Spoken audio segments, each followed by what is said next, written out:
Oke, anak-anak hebat, apa kabarnya hari ini? Alhamdulillah, luar biasa, Allahu Akbar. Oke, pada pagi hari ini Ibu akan menyampaikan materi pelajaran untuk kelas 1, tema 7, subtema 1 dengan judul Benda Hidup dan Benda Tak Hidup yang ada di sekitarku. Oke, sebelum memulai pelajaran, marilah kita berdoa bersama-sama. Berdoa dimulai. Bismillahirrahmanirrahim. Rabbi zidni ilma warzuqni fahma, amin. Hari ini Ibu akan mengecek absensi kalian. Ada yang tidak hadir pada hari ini? Oke, alhamdulillah sudah hadir semua ya. Oke, kegiatan hari ini kita akan mengenal benda-benda hidup dan benda tak hidup yang ada di sekitar kita. Oke, pada pagi hari ini kita akan belajar tentang benda hidup dan benda tak hidup di sekitar kita. Oke, Bu Guru, apa sih benda hidup dan benda tak hidup itu? Seperti apa contoh dan ciri-cirinya? Oke, Ibu akan jelaskan ciri-ciri benda hidup dan benda tak hidup. Oke, pertama, ciri-ciri benda hidup. Yang pertama, memerlukan makanan. Yang kedua, tumbuh besar. Contohnya seperti manusia. Manusia ini bertumbuh dari bayi hingga menjadi dewasa seperti kita. Oke, selanjutnya, benda hidup ini bergerak dengan sendirinya. Selanjutnya, benda hidup ini berkembang biak. Contohnya seperti ayam bertelur. Nah, ayam ini termasuk ke benda hidup karena dia berkembang biak. Oke, selanjutnya, contoh-contoh dari benda hidup. Contoh yang pertama, manusia. Kita ini termasuk ke dalam benda hidup atau makhluk hidup. Selanjutnya ada hewan-hewan. Hewan-hewan ini tersebut juga termasuk ke dalam benda hidup atau makhluk hidup. Selanjutnya tanaman atau bunga termasuk ke dalam contoh benda hidup. Betul sekali. Oke, selanjutnya ciri-ciri benda yang tak hidup. Yang pertama, tidak memerlukan makanan. Tidak seperti makhluk hidup ya. Oke, selanjutnya tidak bertumbuh besar, contohnya seperti pena. Pena bertumbuh besar atau tidak? Nah, tidak kan? Jadi pena ini termasuk ke dalam benda yang tak hidup. Oke, selanjutnya Nah, kalau benda hidup itu bergerak, kalau benda yang tak hidup ini diam atau tidak bergerak karena dia bukan termasuk makhluk hidup. Oke, selanjutnya tidak berkembang biak. Nah, benda yang tak hidup itu tidak berkembang biak. Contoh dari benda yang tak hidup, contohnya seperti apa, Bu Guru? Contohnya seperti pena tadi. Seperti pena, buku, mainan, lemari, kursi, dan lain-lain. Perhatikan gambar yang ada di sini. Nah, tadi kan sudah mengerti ya ciri-ciri benda hidup dan benda tak hidup itu. Nah, mari kita kelompokkan gambar-gambar benda hidup dan benda tak hidup yang ada di depan sini, yang ada di gambar tersebut. Contoh pertama itu ada sepeda. Sepeda termasuk ke dalam benda hidup atau benda tak hidup. Betul, sepeda termasuk ke dalam benda yang tak hidup. Oke, selanjutnya ada bola. Bola ini termasuk ke dalam mainan. Nah, mainan tadi termasuk ke dalam contoh benda yang tak hidup.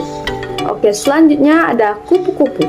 Kupu-kupu termasuk ke dalam kelompok hewan. Hewan tadi termasuk ke dalam kelompok benda yang hidup. Betul sekali. Oke, selanjutnya ada kaktus. Kaktus ini adalah tumbuhan. Tumbuhan tadi termasuk ke dalam benda yang benda yang hidup. Oke, nah ini selanjutnya ada awan. Nah, siapa yang tahu awan ini termasuk ke dalam benda hidup atau benda tak hidup? Salah ya, bukan termasuk ke dalam benda yang hidup. Awan ini termasuk ke dalam benda yang tak hidup. Oke, selanjutnya silahkan simak bacaan di halaman 2. Oke, silahkan buka semua ya bukunya. Udin dan teman-teman pergi bersama ke sekolah. Mereka menggunakan seragam dengan rapi dan lengkap. Topi termasuk bagian dari seragam yang harus dikenakan. Topi dan seragam merupakan contoh benda yang tak hidup. Oke. Di sini ada yang suka pakai topi nggak, Nak? Ada ya. Kita juga diwajibkan saat hari Senin untuk upacara memakai topi. Oke, kalian tahu nggak lagu Topi Saya Bundar? Ada yang tahu? Bisa angkat tangan. Oke, mari nyanyikan lagu Topi Saya Bundar bersama-sama. Oke, mari kita nyanyikan. 1, 2, 3. Topi saya bundar, bundar topi saya. Kalau tidak bundar, bukan topi saya. Oke, anak-anak, benda di kelas atau di rumah haruslah kita rawat dengan baik. Kegiatan merawat benda ini termasuk perbuatan yang terpuji. Oke, berikut ini ada lambang Pancasila negara, yaitu Garuda Pancasila. Lambang negara biasanya dipajang pada dinding kelas. Pada lambang negara terdapat sila-sila Pancasila. Nah, pada pembelajaran kemarin kalian sudah belajar kan sila kedua dan ketiga. Nah, selanjutnya kita akan belajar tentang sila keempat. Nah, pada gambar di samping terdapat simbol sila keempat. Nah, coba kalian sebutkan simbol sila keempat ini. Ada yang tahu? Betul. Simbol sila keempat ini adalah kepala banteng. Nah, siapa yang bisa menyebutkan bunyi sila keempat ini? Oke, silahkan.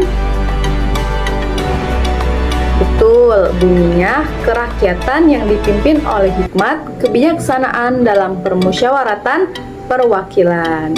Oke, benar sekali. Kesimpulan pada pembelajaran hari ini, ada banyak benda hidup dan benda tak hidup di sekitar kita. Nah, jadi kita harus merawat dengan baik benda-benda tersebut. Nah, merawat benda-benda tersebut itu termasuk ke dalam perilaku terpuji. Oke, untuk tugas di rumah, coba kalian tulis di buku tulis contoh pengamalan sila keempat Pancasila di sekolah. Pengamalannya contohnya seperti sikap terpuji kalian di dalam sila kerakyatan yang dipimpin oleh hikmat kebijaksanaan dalam permusyawaratan perwakilan. Bu Guru, gimana sih contohnya pemanfaatan sila keempat ini di sekolah? Contohnya itu memilih ketua kelas secara musyawarah. Contoh kedua, memberikan kesempatan kepada teman untuk memberikan pendapatnya. Kita tidak boleh egois ya. Kita harus menghargai pendapat orang lain. Oke. Tugasnya dikumpul minggu depan pada pelajaran Ibu. Oke, mungkin cukup sekian materi yang dapat Ibu sampaikan. Sebelum mengakhiri pelajaran pada hari ini, marilah kita berdoa bersama-sama. Berdoa dimulai. Bismillahirrahmanirrahim. Wal asri innal insana lafi khusri illal ladzina amanu wa amilus solihati wa tawasaw bil haqqi wa tawasaw bis sabr. Amin. Oke, Ibu akhiri pelajaran pada hari ini. dengan mengucapkan salam. Wassalamualaikum warahmatullahi wabarakatuh.